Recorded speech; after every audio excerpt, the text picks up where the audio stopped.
안녕하세요. 반갑습니다. 제 이름은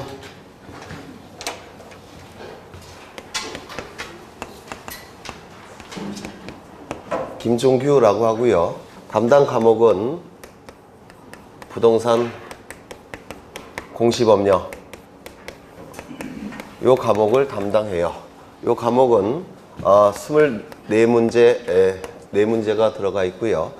이 공시법령은 2개의 법률로 구성이 되어 있습니다. 첫 번째, 공간정보의 구축 및 관리에 관한 법률. 공간정보의 구축 및 관리에 관한 법률. 또 하나는 부동산 등기법.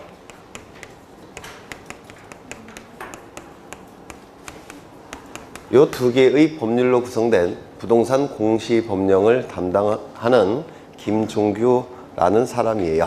반갑습니다. 다 새로 오신 분들 같으신데요. 강의는 올해가 아마 17년인가 18년째 하는 거고요. 오래 했죠. 네, 건 20년 가까이 강의를 했어요. 네, 뭐 질문 있으신가요? 나이는 5학년이에요. 네. 왜요? 여기선 제일 막내입니다. 우리 학원에서는. 네. 중개사 선생님이 후배일 테고, 네. 제 밑에서 2번째예요. 네. 젊어 보이죠? 네. 그거 갖고 와이프를 맨날 제가 구박해요. 네. 제가 더 훨씬 젊어 보인다고. 뭐 질문 있으신가요? 지금 이제 월, 화, 수, 목, 금까지 공부를 하셨죠? 어떠셔요? 공부 이제 앉으셨는데 뭘? 여러분은 이제 6개의 과목을 공부하실 텐데, 하나는 부동산 학개론, 또 하나는 이제 나머지 5개는 법과목이죠. 이 부동산 학개론은 우리 사회의 객관적인 사실, 객관적인 현상을 연구하는 학문이에요. 그래서 사실학 이렇게 부릅니다. 보통은 사실학 또는 현상학 이렇게 불러요. 객관적인 사실, 객관적인 현상을 학문으로 만든 것이 이제 사실학, 현상학 이런 건데, 우리 법과목은 요 사실학이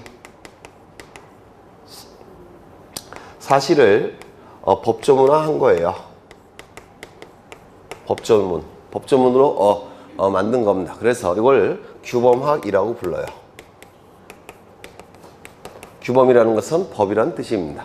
그래서 규범학 이렇게 부르는데, 그래서 우리 법과목은 요 학개론 같은 학문을 한 번 더 공고해요. 그렇죠. 그래서 요거 자체도 이해하기가 쉽지 않은데, 요 법과목을 이해하기 위해서는 요것도 이해를 하고 이 법조문도 이해를 하셔야 돼요. 그래서 요 학개론보다 한 단계 더 꼰 과목이다 이렇게 생각하시면 돼요. 그래서 더 어렵겠죠.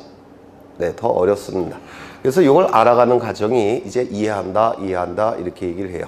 그래서 우리가 이해를 하는 이유는 사실은 시험을 보려면 암기한 것을 쏟아내면서 시험을 보는 거죠. 그렇지 않습니까? 근데 법과목은 암기량이 너무 많아요.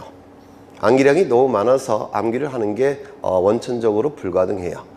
그러면 암기량을 줄여야 되는데, 암기량을 줄이는 방법은 이해를 자꾸 해 나가시면, 이해를 하면 할수록 그 암기량이 줄어듭니다. 그래서 어떻게든지 이해하려고 노력을 하셔야 돼요. 이해한다는 얘기는 이 법조문이 만들어진 이유를 따져 나가는 겁니다. 결국은 이걸 따져 나가는 거예요. 그래서 좀 어렵다 이렇게 생각하시면 돼요. 그 중에서도 부동산 등기법, 이 등기법은 법과목 중에서 난이도가 가장 극상에 있는 법입니다. 그래서 민법 공부하셨겠지만 민법 어떠세요? 저보다 더 젊어 보이지 않습니까? 우리 민법 선생님이. 네? 저 10년 선배님이세요. 연배가. 훨씬 젊어 보이죠? 그렇게 따져보면. 네. 그래서 그렇습니다. 여하간 요거는 난이도가 법과목 중에서 가장 극상에 있는 법이에요. 그래서 민법을, 그 어렵다는 민법을 기본 지식으로 까는 겁니다. 민법을. 그래서 중학교 수학이 민법이라고 한다면 고등학교 수학은 요 등기법이에요. 중학교 수학을 잘하면 고등학교 수학을 잘할 가능성이 높아지죠. 그렇지 않습니까? 그런데 고등학교 수학을 잘하면 중학교 수학은 그냥 껌이죠. 그래서 이 등기법을 잘 하시는 분들은 민법을 아주 쉬워하세요. 그래서 아주 고득점이 나옵니다. 등기법을 고득점 하시는 분들은 등기법을 고득점 하시는 분들은 민법은 당연히 고득점이 나와요. 그래서 요거는 좀 지금부터 좀 어떻게든지 공부를 조금 다른 2차 과목과 달리 공부를 조금 더 하셔야 돼요. 요 등기법은 특히 올해 같은 경우는 좀 난이도가 높았어요. 예전에 비해서 조금 많이 높았습니다. 그래서 요거는 좀 지금부터 다른 2차 과목은 나중에 하셔도 되겠지만 요거는 지금부터 조금씩 봐주셔야 돼요. 그래야지만 민법 점수도 같이 올라가는 겁니다. 저희가 이제 공시법 선생들은 민법 선생들을 약 올려요. 니네보다 돈은 좀 덜 받겠지만 우리는 니네보다 많은 것을 알고 있다. 민법 선생님들한테. 왜요? 민법 선생님들은 민법만 알고 계시지만 공시법 선생들은 등기법을 하기 때문에 민법도 같이 알고 있어요. 그래서 좀 놀리는 그런 것도 있어요. 여간 요거는 좀 많이 해 두셔야 됩니다. 요거는 그러면 민법 점수까지 같이 이렇게 쭉 올라갑니다. 요게 그 정도 간단하게 소개하고요. 이 공시법령은 두 개의 법률로 구성이 되어 있는데 이 두 개의 법률을 왜 우리가 공부해야 되고 또 왜 우리가 시험을 봐야 되고 도대체 이 법률은 어디에서부터 나온 것인지 이걸 좀 보려고 해요. 요거를 그래서 다른 이제 공시법령 선생들과 약간 시작이 다른데 우리나라에는 헌법이라는 법이 있습니다. 이 헌법이라는 법은 요 헌자가 이게 으뜸 헌자예요. 으뜸 최고이라는 뜻을 가지고 있는 헌자입니다. 그리고 이건 법이 될 테고 그러면 헌법은 무슨 뜻입니까? 으뜸이 되는 법, 최고법 이렇게 얘기합니다. 뉴스에서 가끔 들어보시죠? 헌법 으뜸이 되는 법, 최고의 법 이렇게 얘기를 해요. 왜 이 법이 으뜸이 되는 법, 최고의 법이라고 하느냐면 요 법과 구별이 되는 게 이제 민법이라는 법인데 이 민법은 가장 기본이 되는 법, 어머니법, 모법 이렇게 얘기를 합니다. 그 이유는 요 민법에서 사용하고 있는 용어들과 이론들이 다른 법률에도 다 사용이 돼요. 민법에서 사용하고 있는 이론과 용어들이 다른 법률에서도 다 사용이 되고 있기 때문에 이 민법을 모든 법의 기본이 되는 법 또는 어머니법, 모법 이렇게 부릅니다. 그런데 이 헌법은 민법과 달리 으뜸이 되는 법, 최고의 법 또는 부법, 아버지법 이렇게 불러요. 그러면 왜 이 헌법을 부법, 아버지법, 최고의 법이라고 부르냐면 이 헌법에 의해서 국가가 창설이 되는 겁니다. 국가를 만드는 효력이 있습니다. 이 헌법의 효력에는. 그래서 헌법이 있다는 얘기는 국가가 있다는 얘기고 국가가 있다는 얘기는 헌법이 있다는 뜻이에요. 그래서 지구상의 모든 국가들은 다 헌법이 있을 수밖에 없습니다. 그래서 국가를 만드는 효력이 있기 때문에 당연히 헌법을 최고의 법, 으뜸이 되는 법, 부법 이렇게 부릅니다. 요게 그래서 모든 법률은 헌법에서 도출이 되는 겁니다. 그래서 이것도 당연히 헌법에서 도출이 되는 것이고 여러분이 시험 보는 모든 법률도 다 헌법에 의해서 만들어지는 거예요. 이것도 당연히 헌법에 의해서 만들어지게 될 겁니다. 이거 이해가 되십니까? 그렇죠. 그래서 이 헌법의 가장 중요한 효력은 국가를 창설하는 효력, 이거 가장 중요한 효력이에요. 그러면 헌법이라는 법은 어떠한 내용으로 구성이 되어 있느냐면 헌법이라는 법은 이거 외우느라고 제가 굉장히 힘들었어요. 오늘 전철 타고 오면서 이것만 외웠습니다. 헌법은 두 개의 내용으로 구성이 됐는데 국가의 통치 구조에 관한 내용이 들어가 있습니다. 이 통치 구조에 관한 내용이 있기 때문에 국가를 만드는 효력이 있다는 겁니다. 국가가 있다는 얘기는 국민을 통치해야 되는 뭐가 있어야 되겠죠? 그렇지 않습니까? 통치 구조. 그게 있어야 되겠죠? 이것 때문에 국가가 만들어지는 겁니다. 이 통치 구조에서 통치권이라는 권력이 나와요. 통치권이라는 권력이 나오는데 이거 들어보셨을 거예요. 통치권. 이거 들어보셨습니까? 못 들어보셨어요? 통치권. 그러면 이런 거 들어보셨습니까? 입법권, 사법권, 행정권. 이런 건 들어보셨어요? 이걸 통틀어서 통치권이라고 불러요. 입법권, 사법권, 행정권을 통틀어서 통치권이라고 얘기합니다. 이거는 여러분이 공부하는 권리가 아니에요. 권력이라고 얘기합니다. 권력. 그래서 이 권력의 역자는 무슨 역자일까요? 힘역자예요. 그래서 이 통치권이라는 권력은 힘을 본질로 합니다. 누가 행사하느냐면 국가가 행사를 할 겁니다. 국민에게. 그러면 국가가 국민에게 이 통치권이라는 권력을 행사한다면 국민의 입장에서는 어떻습니까? 불쾌하죠. 왜? 힘을 누구가 자기에게 행사하니까 불쾌하지 않겠습니까? 따라서 이 통치권이라는 권력에 의해서 국민은 피해를 볼 수밖에 없습니다. 요거 이해가 되실까요? 그러면 이 헌법에서 통치권에 의해서 피해를 보는 국민의 가장 그 최소한의 보장을 해줘야 됩니다. 통치권에 의해서 침해할 수 없는 국민의 가장 기본이 되는 보호 영역도 여기에 같이 들어갈 수밖에 없어요. 그 통치권에 의해서 침해할 수 없는 가장 국민의 기본이 되는 보호 영역이 뭘까요? 혹시 이런 거 들어보셨습니까? 기본권. 그게 바로 통치권에 의해서 통치권에 의해서 침해할 수 없는, 도대체 침해할 수 없는 국민의 가장 기본이 되는 보호 영역입니다. 이것도 여기에 같이 집어넣을 수밖에 없어요. 그래서 이 헌법에는 통치권에 의해서 침해할 수 없는 국민의 가장 기본이 되는 보호 영역, 기본권이라는 내용을 같이 집어넣을 수밖에 없습니다. 그래서 이 헌법은 두 개의 내용으로 구성되어 있습니다. 다른 내용은 아예 없습니다. 통치 구조에 관한 내용과 통치권에 의해서 침해할 수 없는 가장 국민의 기본이 되는 보호 영역, 이 두 개의 내용으로 구성된 법이 바로 헌법이라는 법이에요. 여기까지 이해가 되실까요? 네. 그런데 이 국가가 통치권을 제대로 행사하기 위해서는 먼저 정지 작업을 해야 돼요. 어떠한 작업을 해야 되느냐면 통치권이 미치는 공간적 범위가 있겠죠. 통치권은 어디에 효력이 있습니까? 우리나라 전 영토에 효력이 있을 겁니다. 우리나라 전 국토에서 통치권이 미치지 않는 공간이 있을까요? 없을까요? 없죠. 그래서 통치권이 미치는 공간적 범위, 전 국토에 관한 정보들을 국가는 미리 수집해야 된다는 겁니다. 통치권을 잘 행사하기 위해서. 이거 이해가 될까요? 네.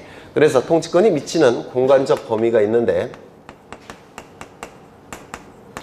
이 통치권이 미치는 공간적 범위는 어디냐면 대한민국 전 영토입니다. 전 영토.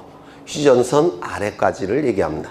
이 전 국토에 관한 정보들을 미리 수집하고 등록하고 그리고 관리하고, 궁극적으로는 주권자인 국민에게 그 정보를 공적으로 보여줘야 됩니다. 공시한다라고 얘기를 해요. 일반인들이 쓰는 용어는 공개한다라는 용어를 쓰고요. 법률 용어는 공시한다 이렇게 얘기합니다. 같은 뜻이에요. 공적으로 보여준다 이런 뜻입니다. 제가 금방 주권자인 국민에게 공시한다 이렇게 돼 있죠. 주권이란 건 뭐겠습니까? 주인된 권리가 주권이에요. 그래서 주권자인 국민이 국가에게 국가를 잘 운영하라고 통치권이라는 권력을 만들어 준 겁니다. 그래서 결국은 주인인 국민에게 그 정보를 공시해야 된다 이렇게 얘기를 합니다. 여기까지 되셨을까요? 다른 학원에 강의를 하다 보니까 너무 어렵다 그래서 천천히 할 생각이에요. 네. 그러면 이 전 국토에 관한 정보를 수집해서 등록해서 관리하고 공시할 텐데, 그러면 어떠한 곳에다가 이것을 수집, 등록, 관리해야 되냐? 어떠한 곳에다가? 그건 뭐냐면 지적공부라는 장부예요.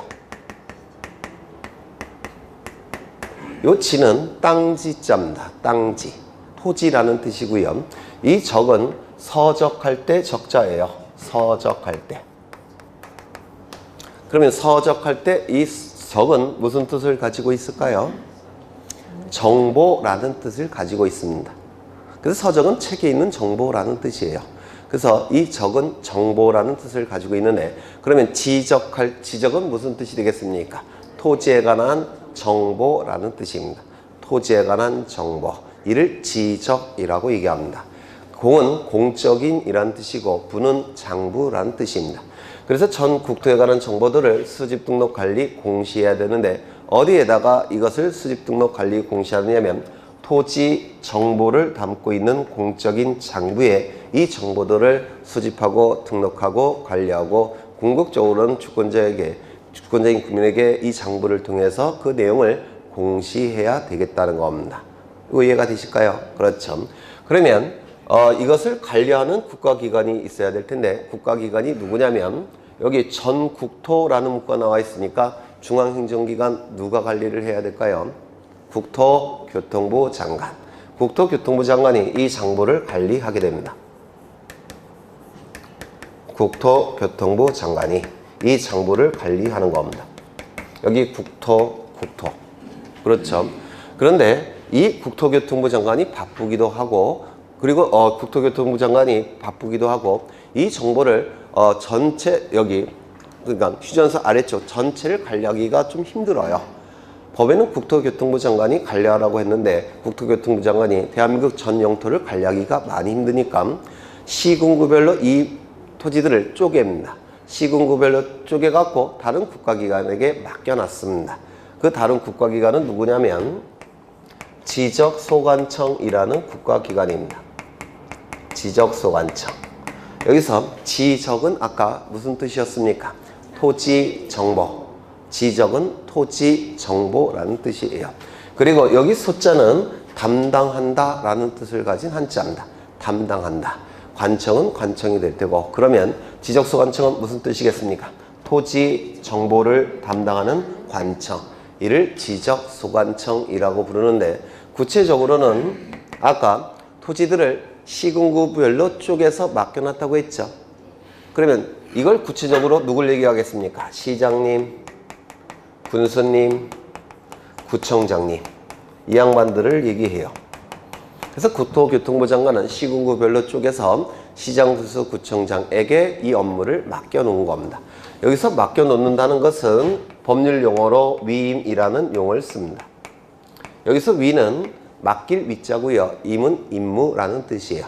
임무를 맡긴다 이런 뜻입니다. 아직은 어려우실 거예요. 하지만 시간이 흘러가면서 저절로 아는 용어들이에요. 그러면 지적소관청이 이제 이 지적 업무를 담당하게 될 텐데, 이것과 관련된 제도가 있겠죠. 이것과 관련된 제도를 뭐라고 부르냐면 지적제도라고 부릅니다. 지적제도. 이건 무슨 뜻일까요? 토지 정보와 관련된 제도. 이를 지적제도라고 부르고, 여기에 적용되는 법률이 있을 텐데, 여기에 적용되는 법률의 이름이 뭐냐면 요 문구가 들어가야 될 겁니다. 공간. 그 다음에 요 문구도 들어가야 돼요. 정보.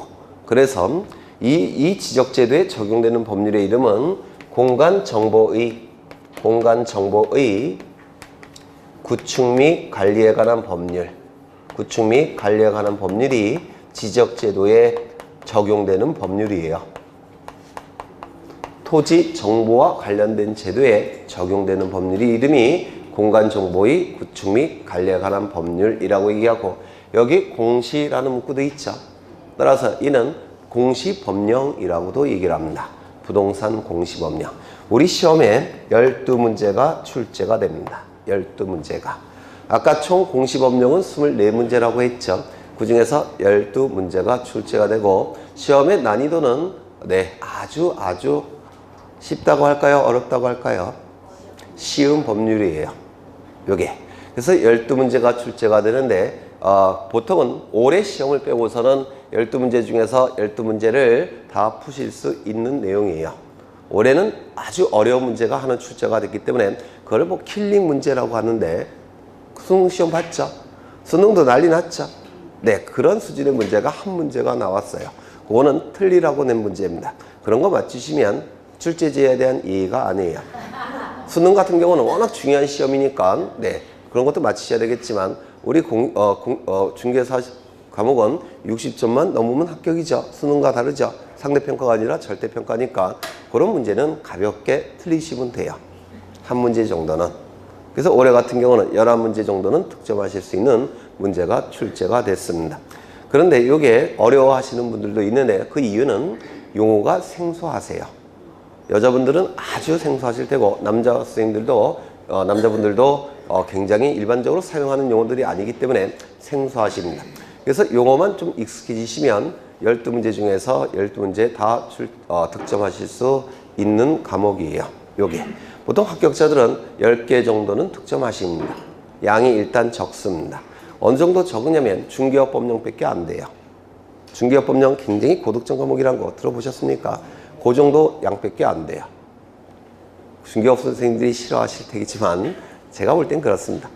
중개업법 정도밖에 양이 안 돼요. 그래서 양이 굉장히 작고, 그 다음에 난이도가 좀 쉬워요. 낼 게 뻔합니다. 그래서 낼 게 뻔하니까 그래서 이건 10개 이상은 실수했을 때 감안해서 10개 정도는 득점하실 수 있는 과목입니다. 요게. 그러면 이제 부동산 공시법령 중에서 한 파트인 공간정보의 구축에 관한 법률은 어디에서 도출된다고요? 헌법, 그중에서 통치구조에 대해서 통치구조에 의해서 도출되는 법이에요. 요게. 또 하나는 어떠한 내용이 있었습니까? 국민의 가장 기본이 되는 권리, 통치권에 의해서 침해할 수 없는 국민의 가장 기본이 되는 보호 영역을 기본권이라고 얘기를 합니다. 국민의 가장 기본이 되는 권리라는 뜻이에요. 이건 권력이 아니라 권리라고 얘기합니다. 이런 용어들은 민법에서 하실 거예요. 기본권 많이 들어보셨을 겁니다. 자유권, 평등권 들어보셨죠? 행복추구권, 존엄권, 생명권, 뭐 재판 절차 진술권, 재판 청구권, 뭐 엄청나게 많은 기본권이라는 권리가 있습니다. 그중에서 현대 자본주의 사회에서 굉장히 중시되는 기본권이 있는데 뭘까요? 힌트, 자본주의. 자본주의 뭡니까? 돈. 그렇죠. 재산권이라는 기본권입니다. 재산권. 재산권이라는 기본권이 우리 헌법 제23조에 규정이 되어 있습니다. 재산권이라는 기본권이. 이 재산권을 우리 민법에서는 세 가지로 구분하는데요. 물권, 채권. 어디서 들어보셨어요? 또 하나는 무채재산권. 이렇게 재산적 권리를 세 가지로 구분을 합니다. 물권은 무슨 뜻일까요? 이따도 하겠지만 물건에 대한 권리, 그걸 물권이라고 얘기합니다. 사람이 물건에 대해서 행사하는 권리, 이걸 물권이라고 불러요. 채권은 뭘까요? 네? 채권은 한자로 쓰면 이렇게 써요. 채권. 이렇게 씁니다. 채권이라고 쓰는데요. 요 채자를 분해를 해보면 요것과 요걸로 분해가 돼요. 이렇게 분해가 됩니다. 그래서 채권을 구성하고 있는 한자는 요거예요.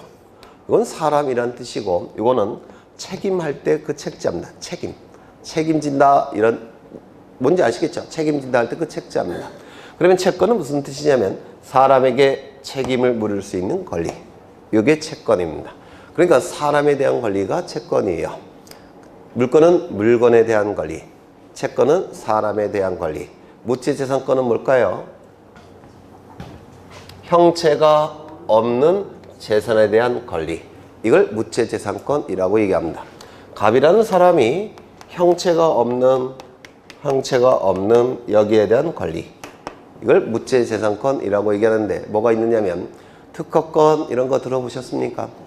저작권 이런 거 들어보셨습니까? 네, 이건 다 형체가 없기 때문에 특허청에 등록해야 돼요. 형체가 없어서. 이를 무채재산권이라고 얘기합니다. 무채재산권. 근데 이 무채재산권은 우리 등기와 우리 중개사 시험과 전혀 관련이 없습니다. 이는 변리사 시험에 관련이 있는 것과 될 겁니다. 그래서 우리가 필요한 재산권은 두 개입니다. 물권과 채권. 그 중에서도 물권이 대단히 중요합니다. 물건에 대한 권리가. 이때 물권, 채권이란 재산권이 있는데 이 중에서 굉장히 고가의 재산권이 있습니다. 즉 고가의 물권, 고가의 채권이 있는데 뭘까요? 아주 비싼 거. 네, 부동산 권리. 즉 부동산 물권, 부동산 채권. 이게 굉장히 고가의 재산권입니다. 강남 삼성동의 한전부지 10조가 넘었죠. 들어보셨어요?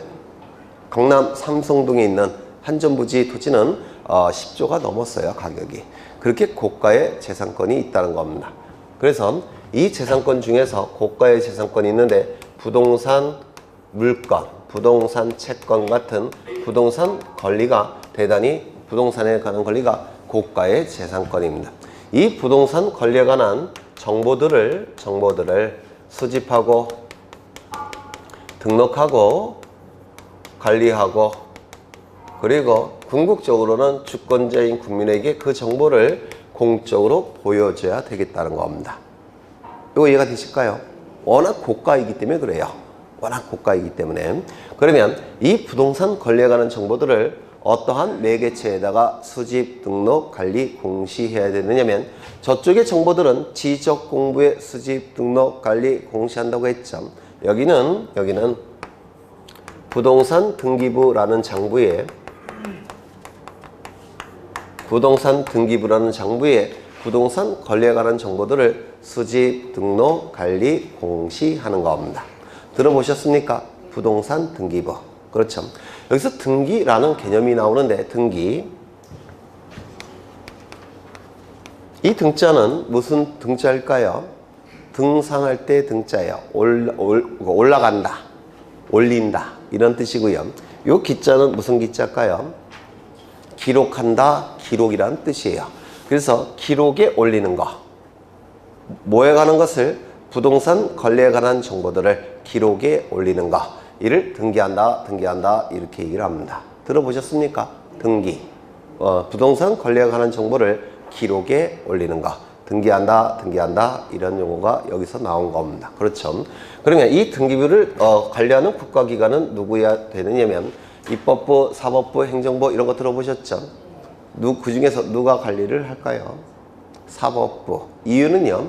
여기서 이건 전부 다 권리에 관한 내용인데 권리에 관한 최종 판단권은 사법부가 갖고 있어요. 왜? 법관들이 있으니까. 그래서 권리에 관한 최종 판단권은 사법부가 관리하고 있으니까 사법부에서 담당을 해야 될 겁니다. 사법부의 핵심은 법원이죠. 그런데 이 법원은 본질적 기능이 뭐가 있느냐면 국민 간의 분쟁이 발생했을 때 이 법원은 재판을 통해서 분쟁을 해결하는 것이 법원의 본질적 기능입니다. 이러한 장부 관리할 여력이 있을까요? 없을까요? 없어요. 따라서 이 장부를 관리하는 별도의 국가기관을 설치합니다. 이것만 담당하는 국가기관을 설치하게 돼요. 이 국가기관의 이름이 뭐냐면 등기소라는 국가기관이에요. 들어보셨나요? 등기소. 등기소라는 국가기관이 이 장부를 관리하는 겁니다. 등기소가. 그러면 이것과 관련된 제도가 있을 텐데 이것과 관련된 제도를 뭐라고 부르냐면 부동산 등기제도라고 부릅니다. 부동산 등기제도라고 불러요. 부동산 권리에 관한 정보를 기록에 올리는 제도. 이를 부동산 등기제도라고 부릅니다. 그러면 여기에도 적용되는 법률이 필요하겠죠. 그렇죠. 여기에 적용되는 법률의 이름을 뭐라고 부르냐면 부동산 등기법이라고 부릅니다. 부동산 등기법이라는 법률이 여기에 적용이 되고 우리 시험에 12문제가 출제가 됩니다. 우리 시험에. 그래서 우리 시험은 공간정보의 구축 및 관리에 관한 법률 12문제, 부동산 등기법 12문제가 출제가 되는데 공간정보의 구축 및 관리에 관한 법률은 통치 구조에서 빠져나오는 법이고 부동산 등기법은 기본권에서 도출되는 법입니다. 그래서 24문제로 구성이 됐어요. 여기서는 10문제 정도 득점하시면 좋을 것 같아요. 제가 볼 때는. 합격자들은 대부분 10문제 정도는 가볍게 달성하십니다. 나올 게 뻔하고 양이 적기 때문에 그렇습니다. 그러면 이거는 몇 문제 득점하실래요?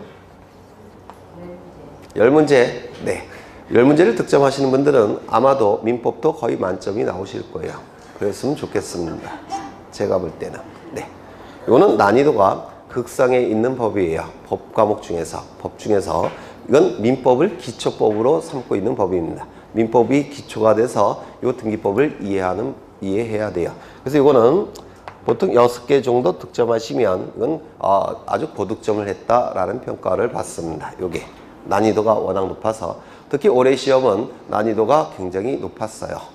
그 예전에는 어떻게 구성이 됐느냐면 작년만 해도 도저히 풀 수 없는 문제 3문제 정도, 여러분들이 도저히 감당할 수 없는 문제 3문제 정도, 그 다음에 쉬운 문제 3문제 정도, 그 다음에 중상급이 한 나머지 문제 한 5-6문제가 중상급 문제 이렇게 출제가 됐는데 올해 시험 같은 경우는 도저히 풀 수 없는 문제는 없었습니다. 도저히 풀 수 없는 문제는 없었는데 문제가 다 중상급 문제였어요. 올해 시험이. 그래서 난이도가 조금 높아졌다 이렇게 평가를 합니다. 이게 그래서 6개 정도 득점하시면 좋으실 거예요. 그래서 요즘 학원을 보면 격주하는, 그러니까 공시법령을 격주로 하는 데가 있어요. 그런 학원들은 등기법을 포기하라는 겁니다. 처음부터. 워낙 난이도가 높으니까. 근데 제가 원장님한테 직접 들은 얘기예요. 그냥 등기법은 그냥 대충 하셔요. 뭐 이렇게 해도 점수 안 나오고 안 해도 점수 안 나오니까. 네, 그만큼 난이도가 높은 법인데요. 합격자의 평균 득점수는 4개 정도 나옵니다. 4점대예요. 응시자의 평균 득점수는 2점대가, 그러니까 2개 정도가 나옵니다. 이게 그만큼 난이도가 높은 법이에요. 그러면 만점은 안 나오냐? 나와요. 학원별로 2~3분씩 나옵니다. 그런 분들은 당연히 민법도 만점 가까이 나오게 될 겁니다. 그래서 이거는 다른 2차 과목과 달리 지금부터 조금은 공부를 좀 해두셔야 될 과목이에요. 포기하지 않기 위해서는. 당연히 우리 학원은 매주 수업이 진행이 되니까 포기 안 하시는 게 훨씬 유리하실 겁니다. 이 등기법이 어느 정도 틀이 잡히면 네, 이게 합격은 거의 뭐 확정적이에요. 그만큼 난이도가 좀 있는 법률입니다. 네. 그러면 이제 부동산 공시법령, 여기 보시면 이건 토지라는 뜻입니다. 토지. 그 다음에 여기는 부동산이라고 되어 있죠. 부동산은 2개로 구성되어 있어요. 민법에서 보시겠지만 건물과 토지, 건물과 토지. 그러면 여기 부동산이라고 되어 있고 저기 토지도 부동산의 일종이죠. 맞습니까? 그렇죠. 이것도 부동산, 이것도 부동산이에요. 그리고 여기 공시라는 단어가 있습니까? 공시, 공시. 그러면 이 2개의 법률을 뭐라고 부를까요? 부동산 공시에 관한 법률, 이렇게 얘기를 하는 겁니다. 부동산 공시에 관한 법률이 공간정보의 구축 및 관리에 관한 법률, 부동산 등기법, 이렇게 두 가지를 부동산 공시에 관한 법률, 이렇게 얘기를 하게 될 겁니다. 여기까지 좀 이해가 되셨을까요? 네. 어차피 지금 외우는 건 불가능하다는 거 저도 알아요. 지금 하는 내용은 뭐냐면 이런 거 들은 흔적이 있다라는 흔적 내기 공부예요. 지금은 사실은 여러분이 앉아있는 것은 엄밀하게 냉정하게 판단하자면 공부할 수 있게끔 앉아있는 훈련을 하는 겁니다. 앉아있는 훈련. 그래서 공부하시는 분들 한 7, 8월, 9월쯤 가면 모든 분들이 똑같은 얘기를 하세요.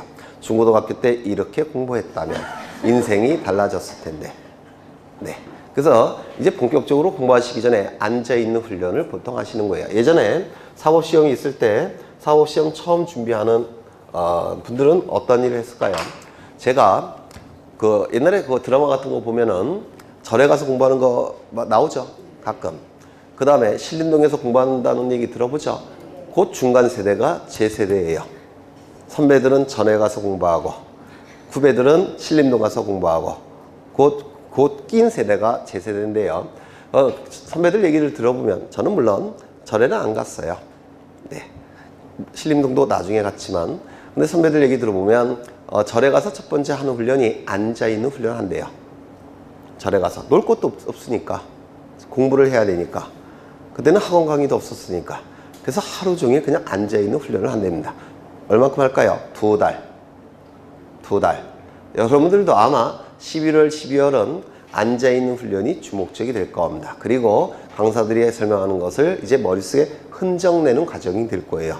그래서 여러분이 뭐 지금 설명하는 것을 다 이해한다고 저는 기대를 아예 안 해요.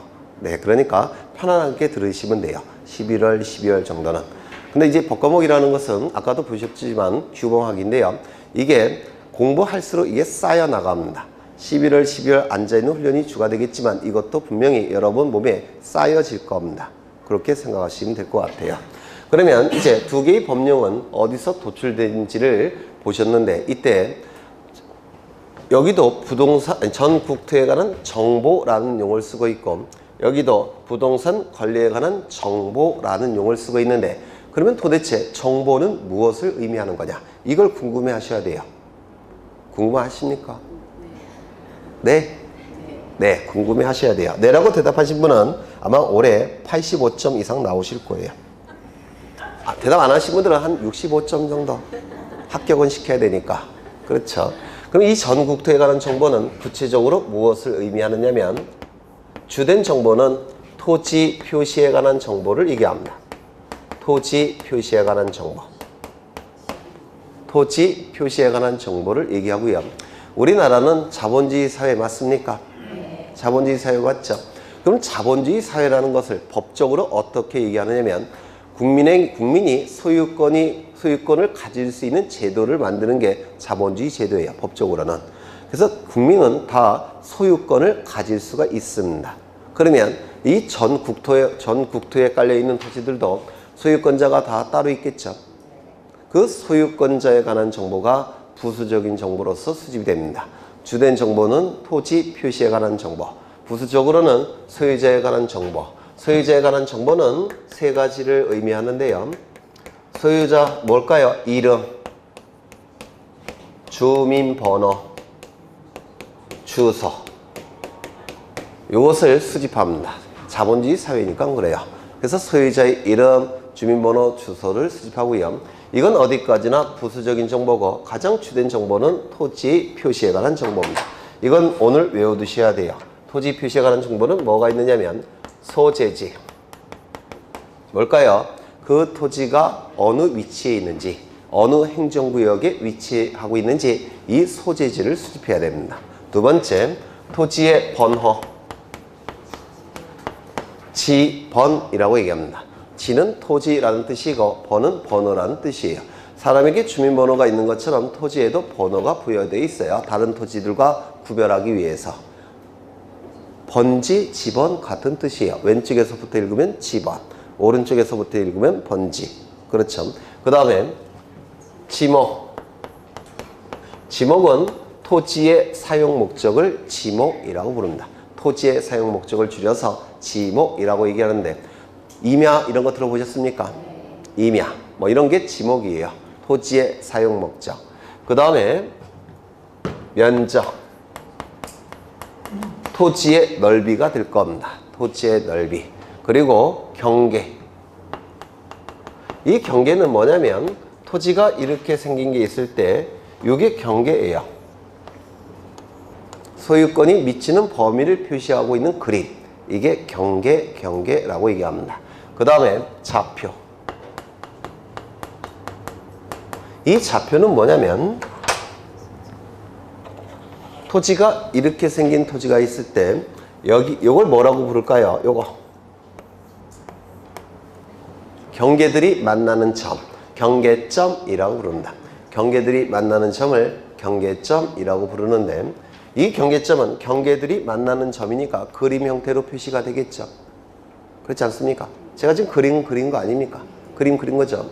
그런데 여기다가 X축을 설치하고 여기다가 Y축을 설치하면 이런 거 중고등학교 때 그래프 보신 적이 있죠?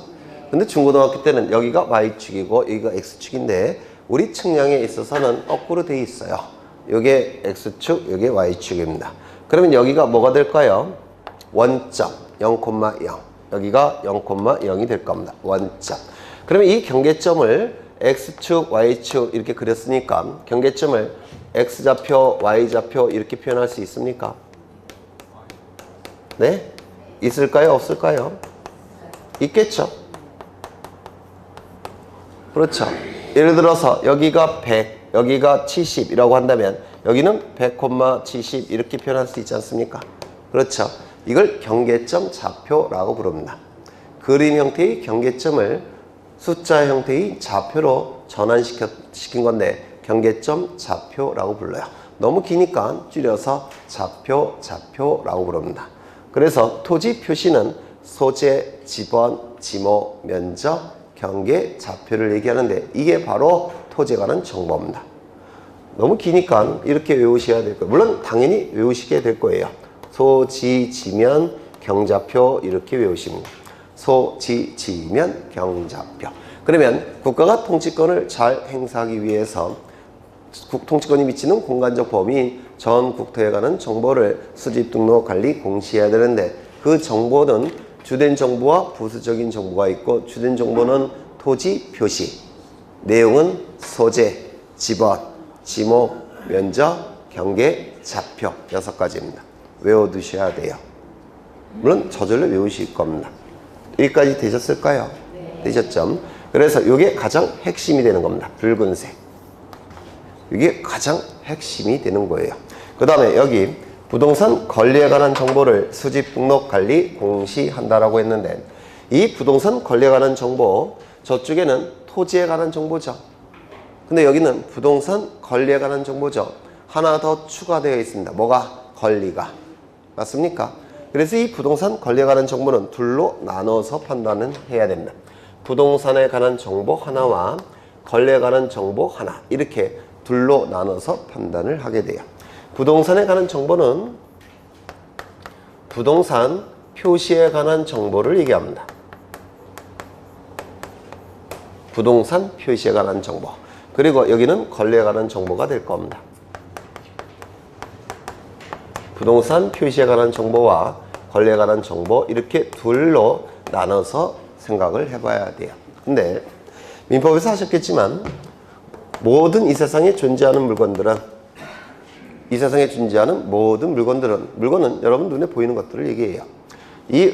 정확하게는 민법에서 하시겠지만 유체물 및 전기, 기타 관리 가능한 자연력, 이를 물건이라고 얘기합니다.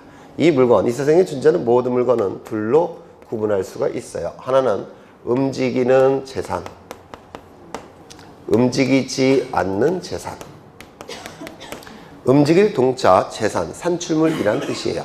움직이는 재산과 움직이지 않는 재산 두 개로 나눠지는데요. 이 움직이지 않는 재산을 우리 등기법에서는 둘로 구분합니다. 건물과 토지. 그래서 민법에서 구분하는 것과 약간 차이가 있어요. 건물과 토지 둘로 구분을 하게 돼요. 이거 좀 기억해 두셔야 될 겁니다. 우리 민법 왜 둘로 구분을 하느냐면 우리 등기부는 두 가지밖에 없어요. 건물 등기부, 토지 등기부. 그래서 부동산을 건물과 토지 두 가지로만 구분합니다. 그렇다면 여기 부동산은 뭐가 있을까요? 토지와 건물. 그러면 이 표시도 건물의 표시도 있을 테고 토지의 표시도 있을 겁니다. 맞습니까? 그렇겠죠. 그래서 이 부동산 표시는 둘로 나눠지게 돼요. 건물의 표시에 관한 정보와 토지의 표시에 관한 정보 둘로 나눠지게 됩니다. 그러면 건물 표시에 관한 정보는 뭐고 토지 표시에 관한 정보는 뭔지 이걸 좀 궁금해 하셔야 되는데, 이 건물 표시에 관한 정보는 건물의 소재지, 건물이 어느 행정구역에 있는지. 두 번째, 건물은 지번이 있을까요? 없을까요? 네. 건물 지번이 있을까요? 지번할 때 지는 토지라는 뜻이에요. 토지, 땅 지자. 그러면 지번은 무슨 뜻입니까? 토지 번호입니다. 토지 번호. 그러면 건물에 번호가 있을까요? 없을까요? 없습니다.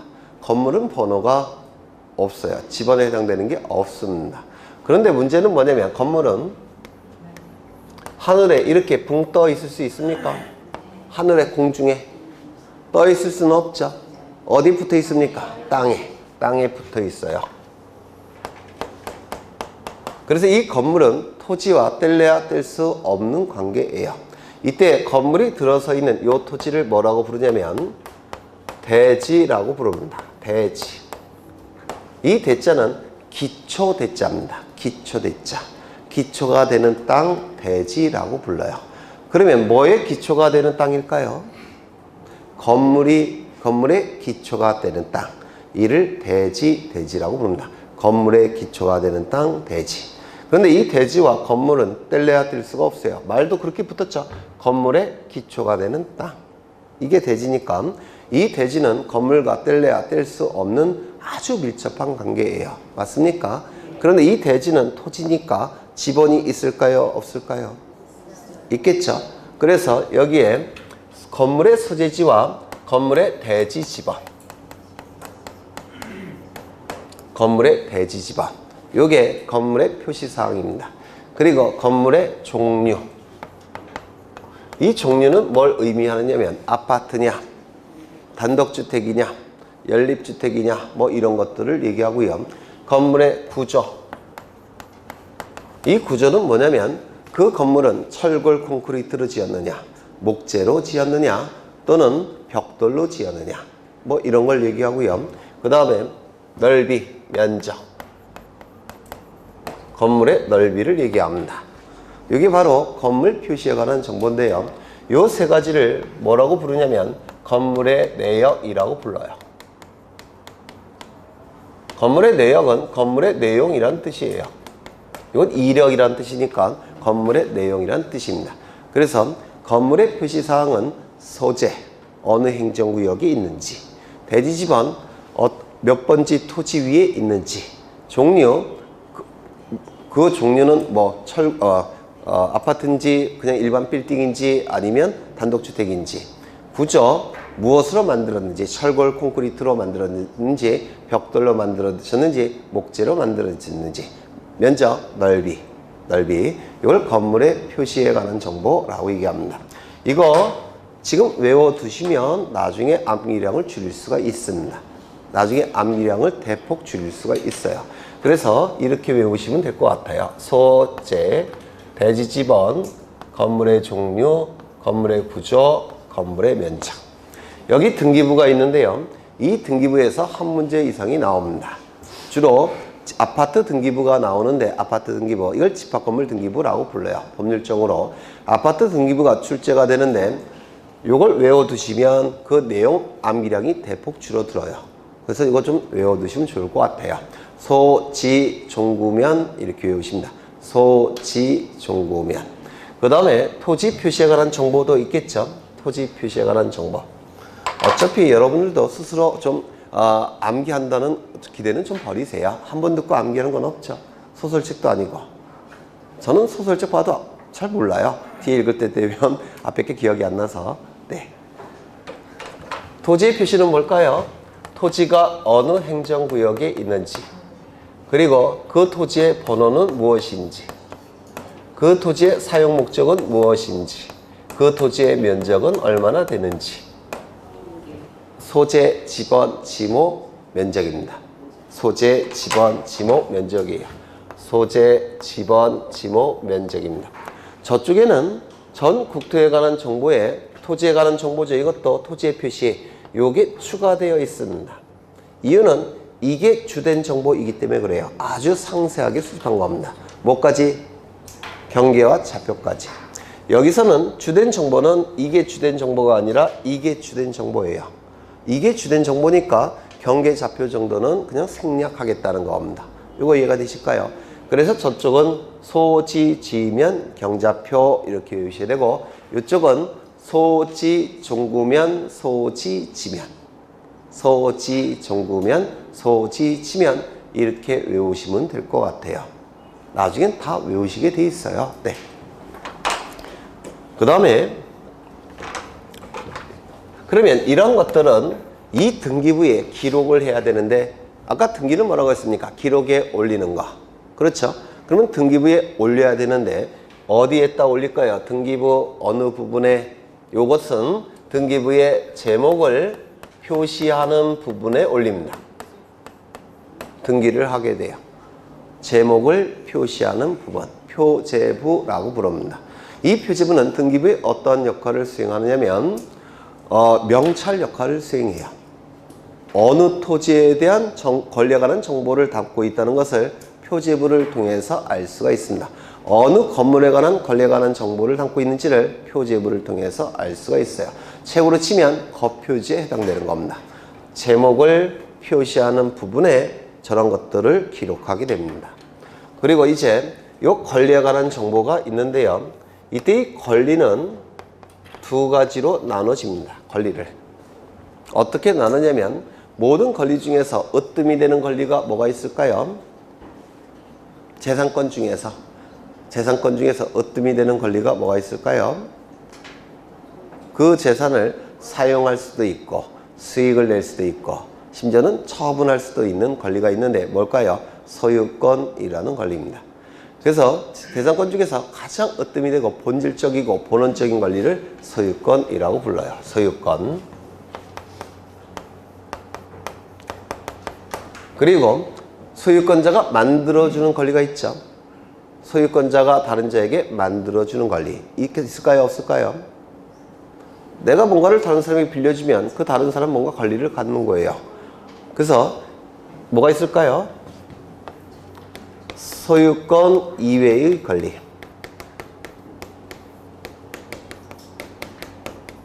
이렇게 둘로 나눠져요. 그래서 소유권과 소유권에서 만들어지는 소유권 이외의 권리 이렇게 둘로 나눕니다.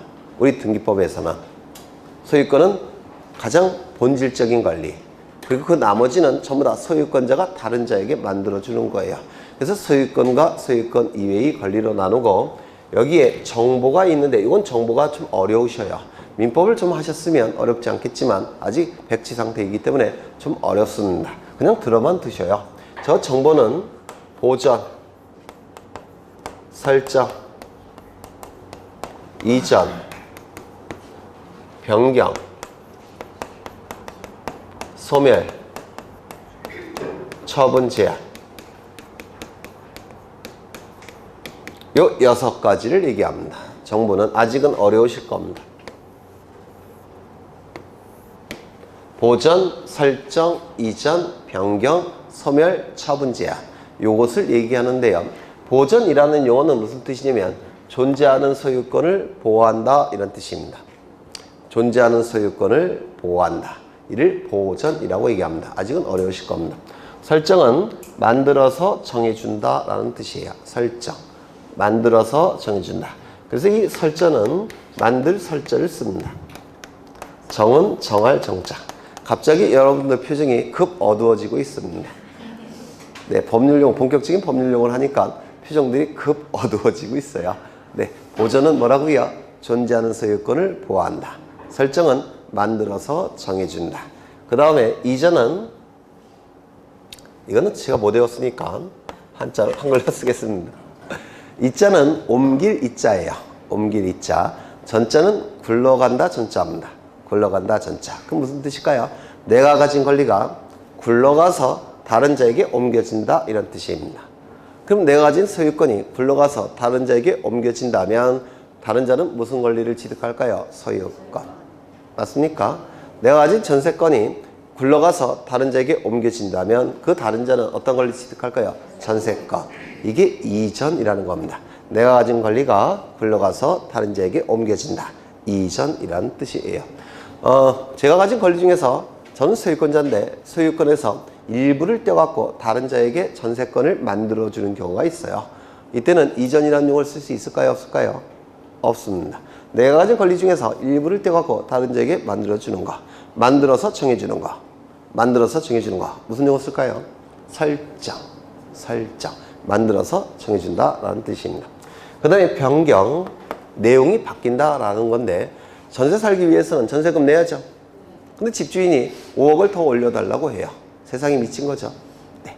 그러면 5억을 더 올려달라고 한다면 전세권의 내용인 전세금이 바뀐 거죠.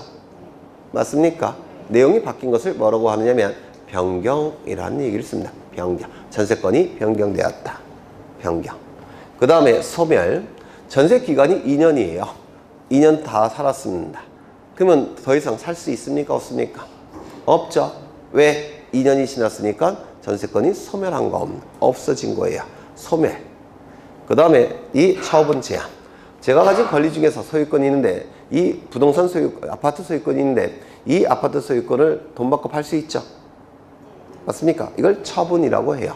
권리를 가지고 있다가 없어지는 거. 처분이라고 얘기합니다. 처분한다. 이게 바로 정보를 얘기합니다. 정보. 아직은 어려우실 거예요. 다시 보죠. 대충만 흔적만 남기시면 돼요. 계속 반복이 될 거니까 존재하는 소유권을 보호하는 거, 만들어서 정해주는 거, 굴려서 다른 자에게 옮기는 거, 그 다음에 내용이 바뀌는 거, 그리고 없어지는 거, 그리고 처분하는 것이 제한되는 거, 이렇게 6가지를 얘기합니다. 정확하게는 이 소유권은 보전, 이전, 변경, 소멸, 처분 제한만 할 수가 있습니다. 설정은 안 돼요. 이건 나중에 보실 거예요. 나중에. 그 다음에 그러면 소유권에 관한 보전, 이전, 변경, 소멸, 처분 제한과 같은 정보는 등기부 어디에 기록할까요? 등기부의 첫 번째 구성 부분에 기록합니다. 갑이라는 단어는 첫 번째라는 뜻이에요. 그래서 조선시대에 과거 시험 봤죠? 봤습니까? 거기서 제일 잘 쓴 답안지가 있겠죠? 있을까요? 수석. 그러면 채점할 때 그 수석 답안지에는 갑 이렇게 표기한답니다. 1등 했다 이런 뜻입니다. 첫 번째 으뜸이다 이런 뜻이에요. 그러면 갑구는 무슨 뜻입니까? 첫 번째 구성 부분 이런 뜻입니다. 그래서 등기부를 구성하고 있는 요소 중에서 가장 중요한 부분이에요. 가장 중요한 거. 첫 번째 구성 부분. 그 다음에 소유권 이외의 권리. 예를 들어서 여러분이 그나마 좀 익숙한 게 전세권이라는 권리인데요. 전적으로 새 들어설 수 있는 권리, 전세권이라는 권리인데 소유권 이외의 권리 중에서 대표주자는 전세권이에요. 이 전세권에 관한 이러한 정보들 뭐가 있을까요? 전세권 설정. 보조는 전세권에서 쓰지 않습니다. 나중에 보실 거예요.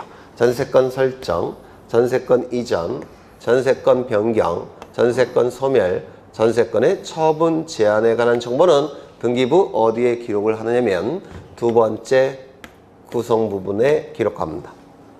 을구라는 부분에 기록해요. 을 두 번째 구 구성 부분. 그래서 과거 시험 답안지 2등은 뭐라고 답안지에 표기될까요? 을. 과거 시험 답안지 2등짜리는 을로 표기합니다. 두 번째라는 뜻입니다. 그러면 등기부에는 몇 개의 구성 부분이 있을까요? 3개. 표제부, 갑구, 을구. 이 3개의 구성 부분으로 구성된 장부가 부동산 등기부라는 장부입니다. 이 중에서 가장 중요한 부분은 어딜까요? 등기부 3개의 구성 부분 중에서 제일 중요한 부분은 어딜까요? 표제부. 표제부는 제목을 표시하는 부분으로서 책의 겉페이지에 해당이 되는 겁니다. 여기 다 나와 있는데 이거 없나? 첫 번째 구성 부분. 이게 제일 중요해요. 두 번째 중요한 부분은 어딜까요? 두 번째 중요한 부분. 을. 이게 제일 덜 중요한 겁니다. 요게. 네. 여기까지 되셨을까요? 네. 그러면 표제부에는 눈에 보이는 것들만 기록하죠. 그렇지 않습니까? 눈에 보이는 객관적 사실만 기록한다. 등기한다고 해서 사실에 관한 등기라고 부릅니다. 사실에 관한 내용을 기록에 올린다고 해서 사실에 관한 등기라고 불러요. 그 다음에 여기 갑굴구에는 전부 다 권리에 관한 내용이 기록이 됩니까? 따라서 권리에 관한 내용을 올린다고 해서 권리에 관한 내용을 기록에 올린다고 해서 권리에 관한 등기라고 불러요. 기록에 올린다, 등기한다 이렇게 얘기를 하는 겁니다. 되셨을까요? 네. 일단 여기까지 보고 좀 쉬겠습니다. 네. 이거 지우지 마셔요. 써먹어야 되니까. 네, 지우지 마시고요. 질문 있으시면 하시고요. 어려우셔요. 대충 2학년 분들은 굉장히 쉬우실 테고 처음 법 공부하시는 분들은 조금은 어려우실 겁니다. 이 정도도. 네.